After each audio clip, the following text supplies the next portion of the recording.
Jamaah yang dirahmati Allah Subhanahu wa taala, ini adalah daurah dan saya kebagian yang terakhir ya.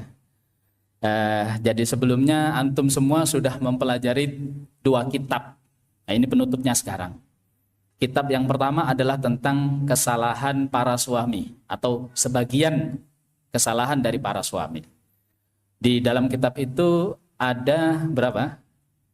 Ada 32 kesalahan. Kitab yang kedua, yang terakhir sekarang ini ya, itu adalah tentang beberapa kesalahan para istri. Ada berapa kesalahan? 26 ya. Namun kita tidak membahas itu, tidak membandingkan karena tidak penting bagi kita siapa yang bersalah. Yang penting bagi kita adalah bagaimana kita hidup sakinah mawaddah warahmah. Baik suami yang salah tidak masalah, yang penting nanti bagaimana solusinya. Atau istri yang salah, tidak apa-apa. Yang penting nanti bagaimana solusinya. Supaya rumah tangga kita itu terjaga. Jadi jangan saling tuding. Saya khawatir ya. Habis daurah ini, ketika suami tahu istrinya punya salah. Oh, pantas kamu ternyata gini. Istri balas, loh kemarin daurah itu ternyata suami yang banyak salahnya.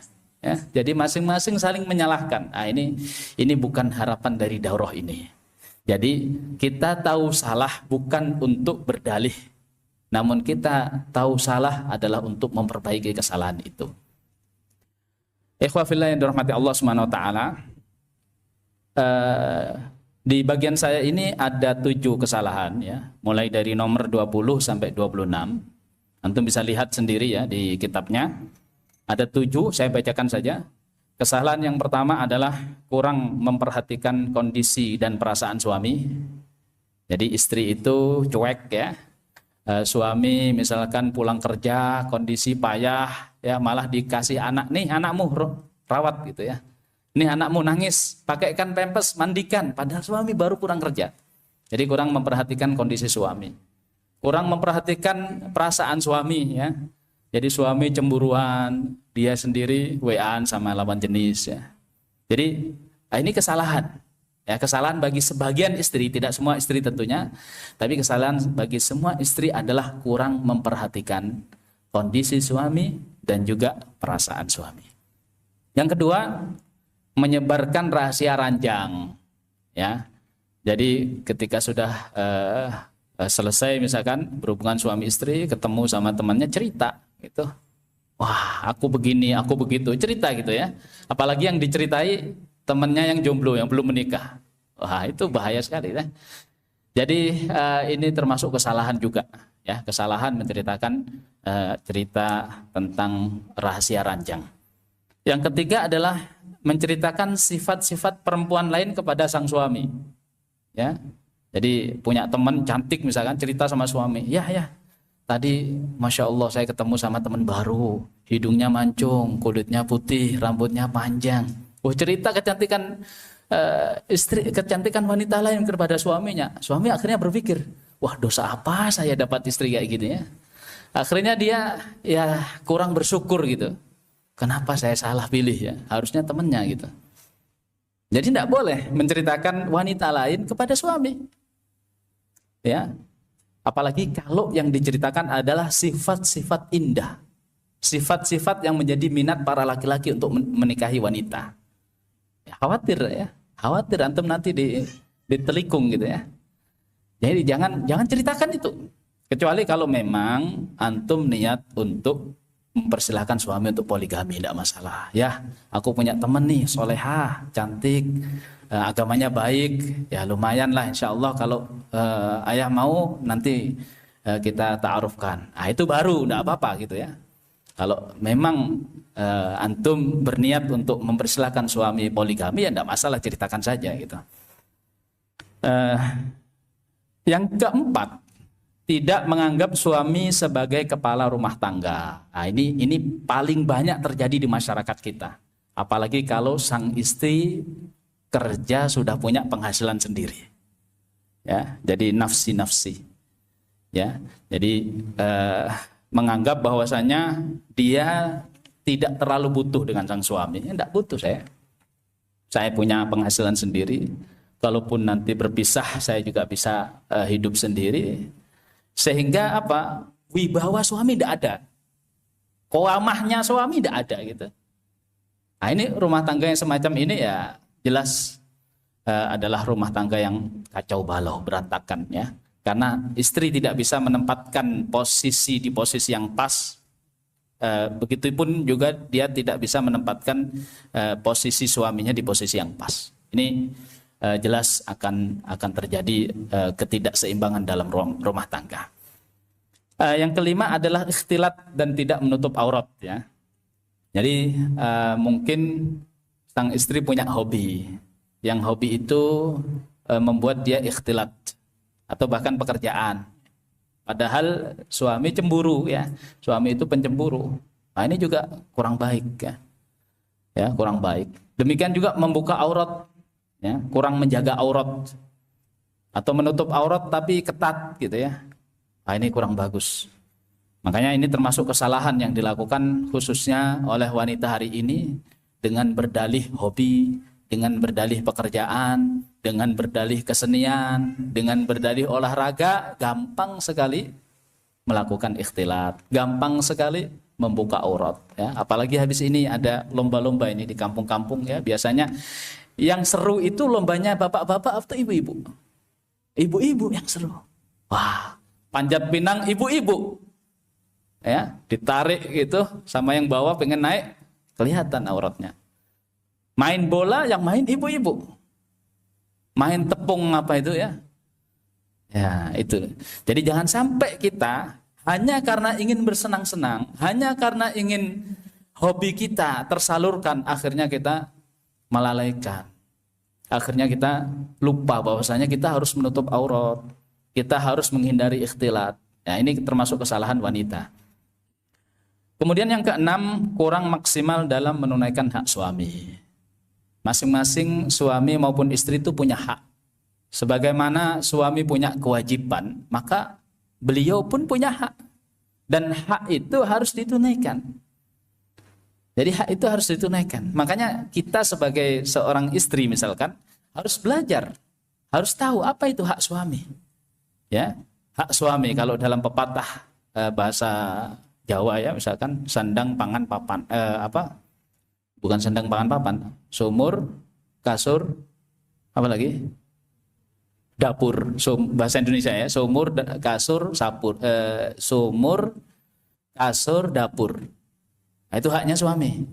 Sumur itu adalah ibarat tentang kebersihan rumah, kebersihan pakaian ya.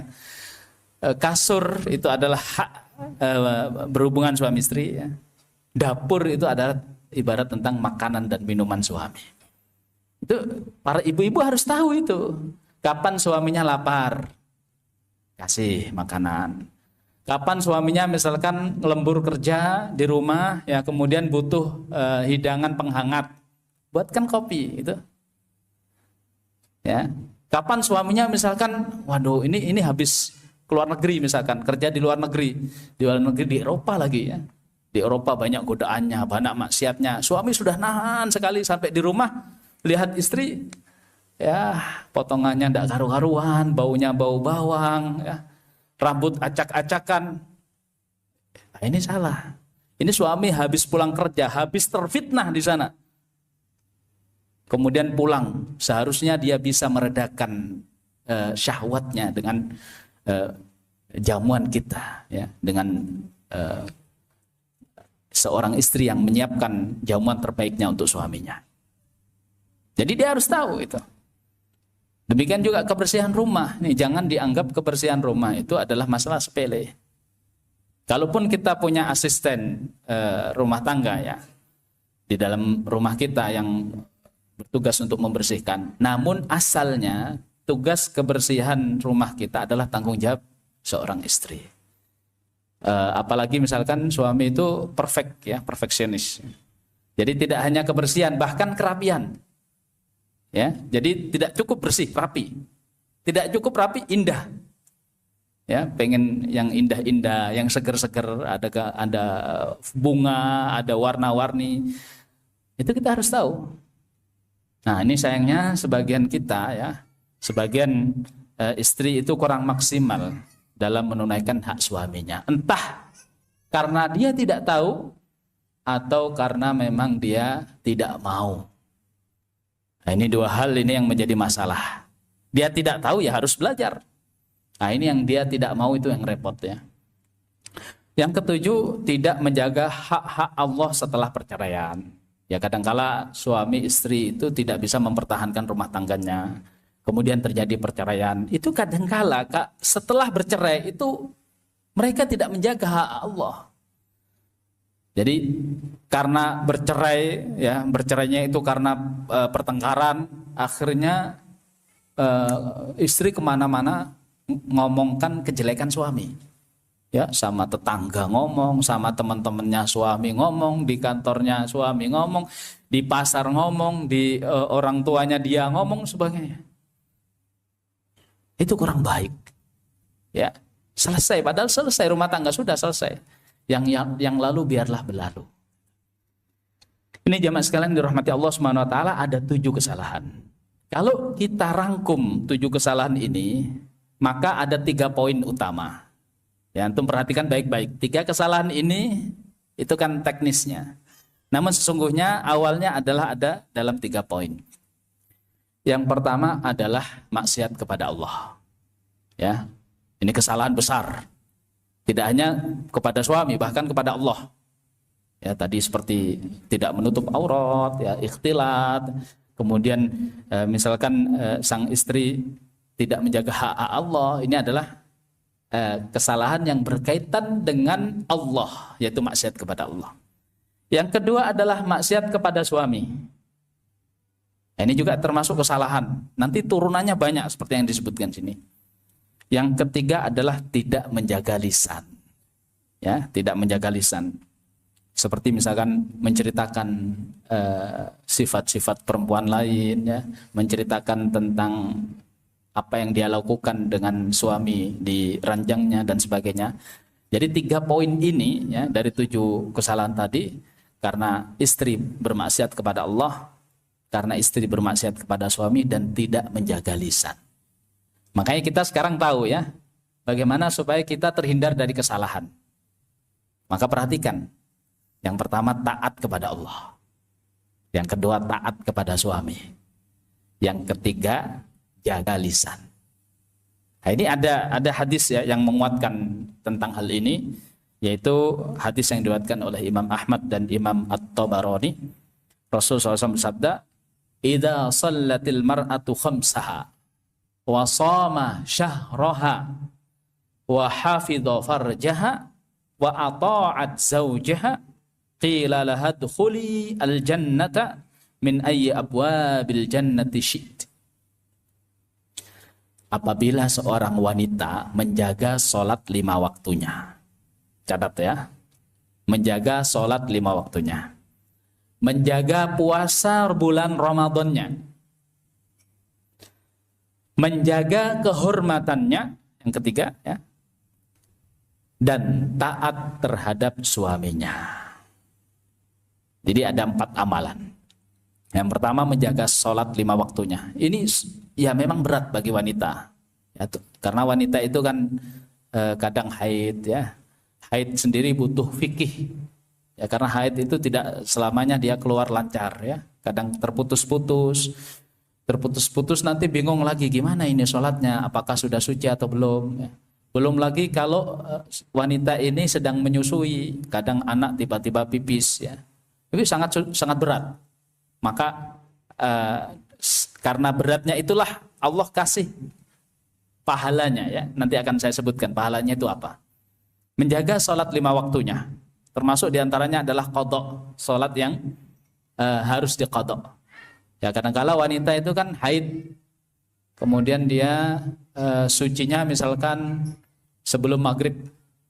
Ini kalau dalam madhab Syafi'i ya dia harus mengqadha sholat ya. Mengqadha sholat tidak hanya sholat asar, bahkan juga sholat duhur, karena sholat duhur dan asar itu satu waktu. Ini butuh fikih, butuh pemahaman tentang agama ya, tentang sholat, tentang haid khususnya. Maka ketika ada wanita yang berhasil menjaga sholat 5 waktunya, ini luar biasa. Luar biasa.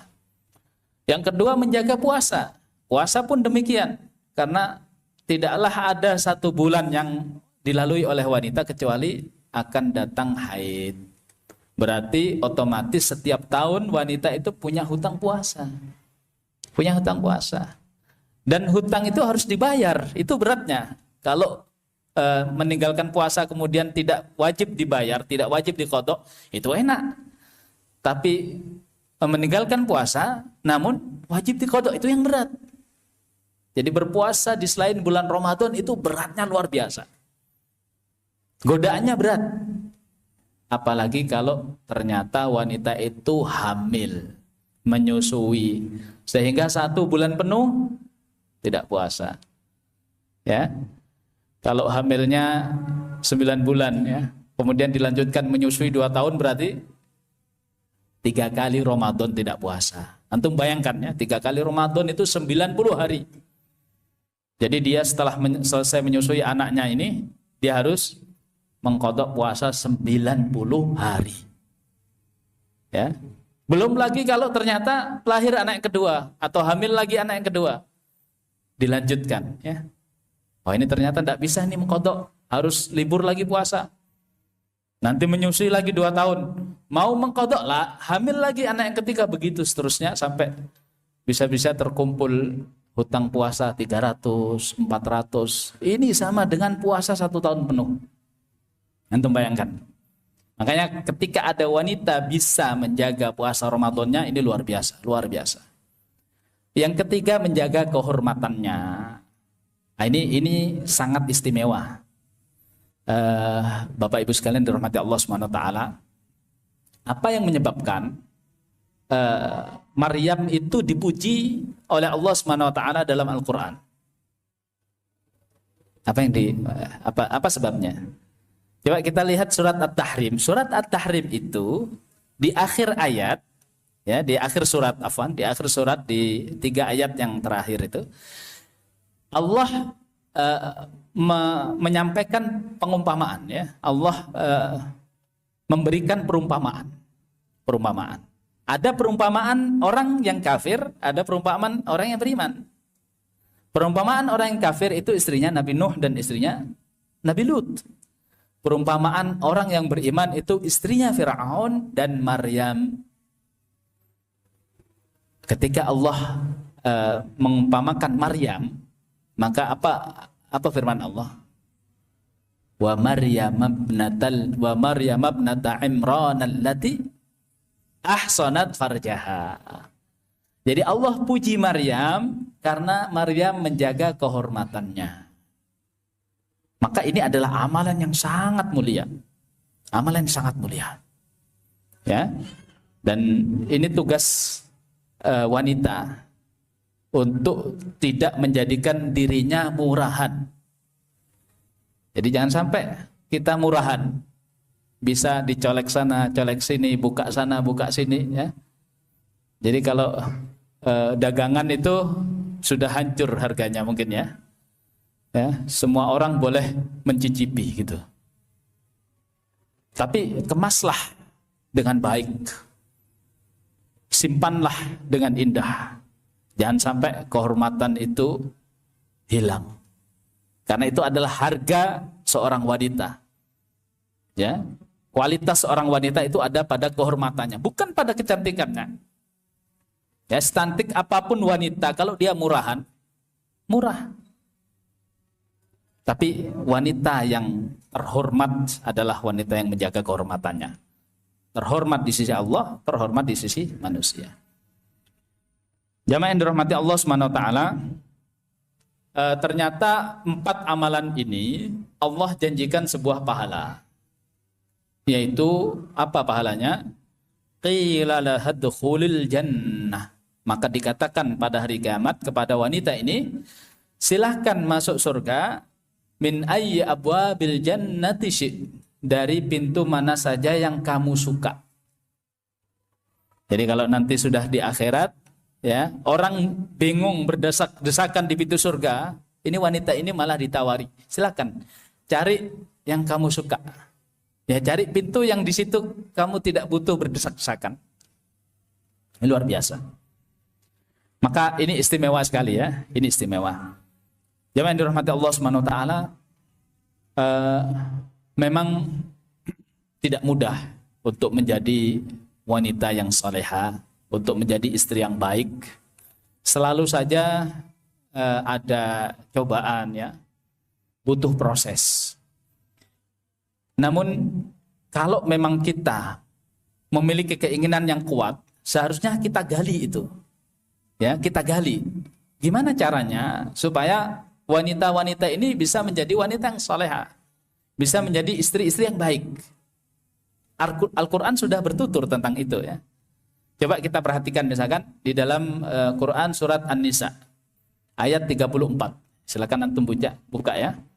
Di firman Allah Subhanahu wa taala, "Ar-rijalu qawwamuna 'alan nisa bima faddalallahu ba'dahum 'ala ba'di wa bima anfaqu min amwalihim. Fas-salihatu qanitatun hafizatun lil ghaibi bima hafizallah." Laki-laki adalah qawwamun bagi para wanita. Ya, saya tidak menerjemahkan qawamun ya. Karena pasti kalau kita terjemahkan itu kurang sempurna maknanya. Karena nanti di terjemahan itu akan diterjemahkan sebagai pemimpin ya. Padahal qawamun itu bukan pemimpin artinya. Baik. Laki-laki itu adalah qawamun bagi para wanita. Kenapa? Bima faddalallah ba'dahum 'ala ba'd. Alasan pertama adalah karena Allah melebihkan, ya, Allah melebihkan laki-laki di atas wanita. Berarti seorang laki-laki punya kelebihan. Dia supaya bisa menjadi qawwam, dia harus punya kelebihan. Ya, catat ini kelebihan. Nanti kita akan ungkap kelebihan apa yang harus dimiliki oleh laki-laki. Yang kedua, wa bima anfaqu min amwalihim. Dan karena laki-laki itu memberikan nafkahnya kepada istrinya, yaitu karena laki-laki itu menafkahi istrinya. Di sini Allah Subhanahu wa taala sebutkan dua sebab kenapa laki-laki itu qawam terhadap wanita. Karena yang pertama karena kelebihan yang dimiliki oleh sang laki-laki, yang kedua karena laki-laki itu menafkahi wanita. Baru kemudian dilanjutkan ya, fas-salihatu qanitatun hafizatun lil ghaib bima hafizallah. Maka para wanita yang salehat adalah wanita yang taat, yang menjaga sesuatu yang gaib, sesuatu yang harus dijaga, yang tersembunyi, sebagaimana Allah menjaganya. Ini dalam salah satu tafsir dikatakan bima di sini adalah bimakna kama, sebagaimana. Berarti penjagaan yang dia lakukan itu seperti Allah menjaga sesuatu itu ya. Sesuatu yang Allah jaga itu dia juga jaga gitu. Namun dalam tafsir yang lain bima itu diartikan sebagai isti'anah, artinya karena Allah membantu dia untuk bisa menjaganya. Jadi saya akan kupas satu persatu ini ya. Jadi kuncinya adalah bagaimana seorang wanita bisa menjadi wanita yang salehah. Ada 3 faktor.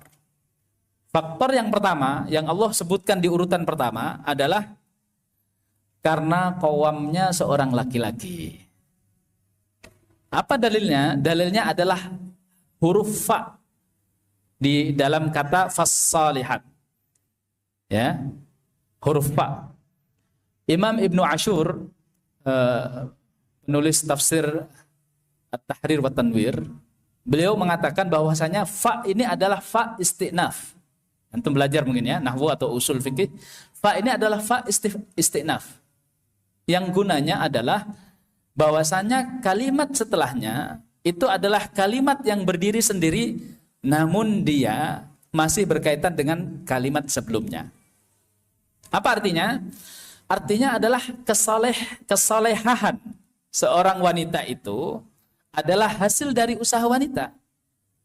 namun juga termasuk faktor yang mendukung kesolehan wanita adalah qawamnya laki-laki. Ini kan dua kalimat tadi ya. Kalimat yang pertama tentang qawamnya laki-laki. Kalimat yang kedua tentang kesolehannya wanita. Dan dua kalimat ini dihubungkan dengan huruf fa yang fungsinya adalah mengaitkan. Jadi wanita itu bisa solehah, ada 3 faktor. Salah satunya, dan itu disebutkan pertama oleh Allah Subhanahu wa taala adalah karena laki-lakinya sudah qawam. Baru wanita bisa salehah. Yang kedua adalah karena usaha istri itu sendiri. Maka di sini disebutkan fas-salihat, qanitat. Nah, itu kan sifat ya. Qanitat itu sifat. Kemudian hafizat itu juga sifat. Berarti karena wanita itu punya 2 sifat ini. Sifat taat dan juga sifat menjaga. Nah, inilah kemukjizatan Al-Quran.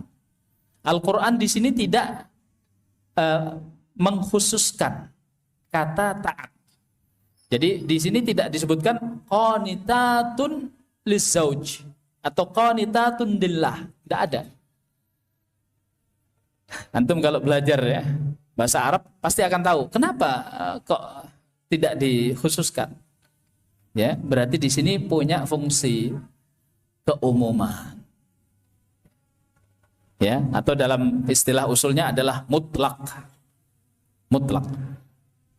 Berarti dia itu qanitat, taat tidak hanya kepada Allah saja. Kan banyak wanita taat kepada Allah. Puasa Senin Kemis, puasa Daud, sholat malam, tapi kalau sama suami bentak-bentak. Bisa enggak dia dikatakan salihah? Sebaliknya ada suami yang taatnya luar biasa, ada perempuan, ada istri yang taatnya luar biasa sama suami. Tapi tidak pernah sholat, tidak pernah puasa, membuka aurat. Salehah tidak ya? Makanya salehah itu jika taat kepada Allah, taat kepada suami. Makanya di sini Allah mengatakan qanitat. Ya, tidak dikhususkan qanitat, taat. Taat sama Allah, taat sama suami. Hafizat di sini juga diartikan menjaga ya. Hafizatun lil ghaib. Menjaga apa yang harusnya disembunyikan. Apa saja yang harusnya dijaga oleh seorang istri? Jelas yang pertama adalah menjaga kehormatannya. Ya. Menjaga kehormatannya, kemudian menjaga lisannya, ya. Kemudian menjaga rahasia suaminya, kemudian menjaga harta suaminya. Ini semua disebutkan dalam hadis yang lain ya. Jadi wanita itu harus pinter jogo dirine, jogo bojone, jogo donyone bojone. Nah itu. Jadi istri itu harus pintar jaga dirinya, jaga kehormatannya, jaga suaminya, rahasianya, ya, jaga harta suaminya. Jadi istri jangan boros gitu, mentang-mentang suami dapat bonusan gitu ya, langsung pergi ke mall, belanja ini, belanja itu ya, buka misalkan di marketplace itu, beli ini, beli itu, tiba-tiba datang tagihan ke suami. Wanita salehah. Kenapa? Karena dia tidak bisa menjaga harta suaminya. Baik, teman-teman yang dirahmati Allah Subhanahu wa taala, yang ketiga ya, bima hafizallah. Bima hafizallah kalau dalam sebagian ahli tafsir, bima di sini maknanya adalah isti'anah, artinya karena taufik dari Allah, karena bantuan dari Allah, berarti faktor yang ketiga adalah hidayah dari Allah. Jadi wanita bisa salehah dengan 3 faktor ini. Kalau suami sudah qawam, kemudian dia berusaha untuk menjadi salehah dengan melakukan 2 hal, taat dan menjaga. Kemudian kalau Allah memberikan taufik, dibantu oleh Allah. Ya, maka kita sekarang tahu nih, ya, bagaimana caranya menjadi wanita yang salehah, bagaimana caranya menjadi istri yang salehah. Ini 3 poin ini ya. Ternyata Allah Subhanahu wa taala awali dalam urutannya dengan qawamahnya laki-laki. Apa rahasianya? Kenapa kok bisa ketika laki-laki itu qawamah, wanita itu bisa menjadi solehah? Apa hubungannya? Apa kaitannya antara qawamahnya seorang laki-laki dengan kesolehannya wanita? Barakallahu fikum. Ada 3 faktor ya yang kita bisa gali dari firman Allah Subhanahu wa taala di surat An-Nisa ayat 34. Faktor yang pertama adalah qawamahnya laki-laki. Faktor yang kedua adalah usaha dari wanita itu sendiri. Faktor yang ketiga adalah taufik dari Allah Subhanahu wa taala. Maka di sini selain usaha dan juga taufik dari Allah, hal yang sangat penting ya, yang bahkan didahulukan penyebutannya oleh Allah Subhanahu wa taala adalah qawamah laki-laki. Jadi laki-laki harus punya qawamah dalam rumah tangga. Kalau tidak, maka susah sekali sang istri menjadi solehah. Ya mungkin bisa ya. Ya misalkan seperti istrinya Fir'aun, bisa seorang wanita itu solehah meskipun suaminya tidak qawam. Namun sangat berat ya, sangat berat. Yang paling mudah adalah ketika suaminya sudah qawam. Maka ini adalah tugas ya bagi para laki-laki untuk bisa sampai kepada level qawam. Sehingga nanti gampang mengarahkan istrinya. Kalau antum nanti menikah misalkan, yang belum menikah atau yang sudah menikah sekalipun, ya mulai sekarang pelajari apa yang diinginkan dari kata qawamah itu apa. Apa syarat-syarat untuk bisa menjadi qawamah. Sehingga nanti dalam rumah tangga kita gampang sekali mengarahkan istri, mendidik anak, ya. Itu gampang sekali kalau kita sudah qawamah. Karena di ayat setelah ini, ya, ayat setelah ini itu kan menceritakan tentang apa? Tentang kasus ya, tentang nusyuz, ya, tentang ketidaksinkronan, tidak harmonisan di dalam rumah tangga yang nanti solusinya bertahap ya. Ada dinasehati, kemudian pisah ranjang, kemudian pukul, sampai kepada level nanti mendatangkan 2 hakim dari masing-masing keluarga. Akankah rumah tangga ini dilanjutkan atau dipisahkan? Itu sampai segitunya ya. Makanya penting sekali para laki-laki ini untuk belajar qawamah. Bagaimana kita bisa menjadi qawamah? Belajarlah kepada Rasul kita Muhammad SAW. Rasul SAW itu adalah qudwah kita. Dan Rasul SAW itu sebetulnya kalau kita gali rumah tangganya, yaitu tidak mulus-mulus saja ya. Justru kalau rumah tangga Rasul SAW itu mulus-mulus saja, maka kita tidak punya qudwah. Ya karena jelas rumah tangga kita itu acak-acakan gitu. Jadi tidak tahu kita, ini gimana cara menyelesaikannya, tidak tahu. Justru ketika ada masalah di rumah tangga Rasul SAW, kita cari ini mana masalah di rumah tangga Rasul SAW yang mirip dengan masalah di rumah tangga kita. Sehingga kita bisa mencari jalan keluarnya. Kita kasih satu contoh saja misalkan ya. Sesungguhnya Rasul SAW ketika berumah tangga bersama Khadijah. Khadijah ya itu luar biasa ya. Khadijah mungkin kita sudah kenal ya. Tapi karena apa yang dia miliki ya, karena apa yang dimiliki Khadijah, itu menjadi potensi bahwasanya Khadijah itu akan bersikap ya, ini kalau seandainya dia bukan Khadijah ya, kalau seandainya ada wanita yang seperti Khadijah ya, cantik, pinter, kaya, itu mungkin ya dia akan berpotensi untuk bisa membanggakan kekayaannya di hadapan suaminya. Apalagi suaminya adalah mantan anak buahnya. Itu bayangkan ya, seorang bos wanita nikah dengan karyawannya. Kalau hari ini, jangankan ngatur-ngatur, nyuruh saja tidak berani suaminya ya, masuk rumah ini itu. Nah, itu. Tapi Khadijah Masya Allah luar biasa. Ternyata Khadijah itu bisa menempatkan dirinya, bisa memposisikan suaminya. Karena itu adalah berkat qawamahnya Rasul SAW. Jadi kalau misalkan ada di dalam rumah tangga kita model semacam ini, ya, artinya di sini kan ada kelebihan yang dimiliki oleh istri. Padahal kan tadi syaratnya suami yang harusnya lebih gitu. Tapi ternyata yang lebih istrinya.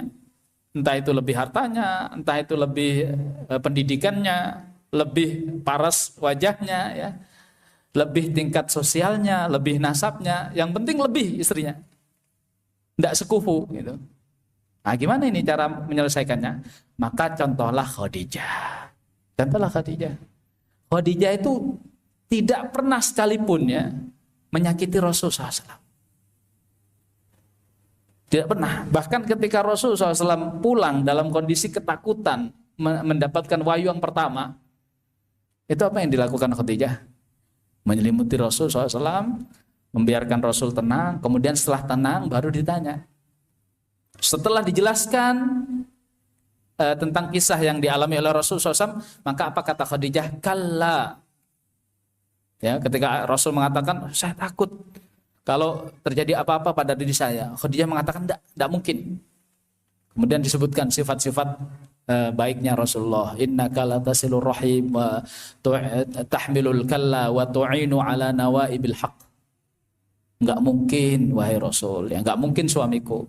Kamu itu orang baik, suka nolong, suka bantu orang yang susah, ya suka menjamu tamu. Enggak mungkin. Nah, itu kalau kita tanyakan kepada para istri, pernahkah kita memuji suami kita? Pernahkah kita menyebut kebaikan suami kita? Pernah enggak? Jangan-jangan yang disebut cuma kekurangan saja. Ya. Kalau pas ngamuk, pas marah itu semua kejelekan suami keluar. Ini jangan-jangan kita seperti itu gitu. Ya. Jadi belajarlah dari Khadijah. Siapapun di antara kita yang masalahnya persis seperti ketika Rasulullah SAW berumah tangga dengan Khadijah, belajarlah dari Khadijah. Jadi ini kira-kira jamaah sekalian dirahmati Allah Subhanahu wa taala, semoga masalah-masalah yang sejak kemarin disebutkan dalam daurah ini tidak ada pada diri kita dan juga tidak ada pada pasangan kita dan tidak terjadi pada rumah tangga kita. Karena itu perlu kita belajar ilmu tentang kerumah tanggaan. Dan jangan lupa bahwasanya standar kebaikan seseorang itu diukur dari rumah tangganya. Kalau dia baik terhadap keluarganya, maka dia adalah orang baik. Kalau sebaliknya, maka sebaliknya. Ini sebagaimana yang disebutkan oleh Rasulullah SAW. Maka jadilah manusia terbaik bagi keluarga Anda, sehingga Anda akan menjadi manusia terbaik. Ada pertanyaan mungkin? Masih ada waktu? Langsung, tidak apa-apa, silakan. Para jomblo ini yang mau nikah, ada ditanyakan? Paham? Silakan.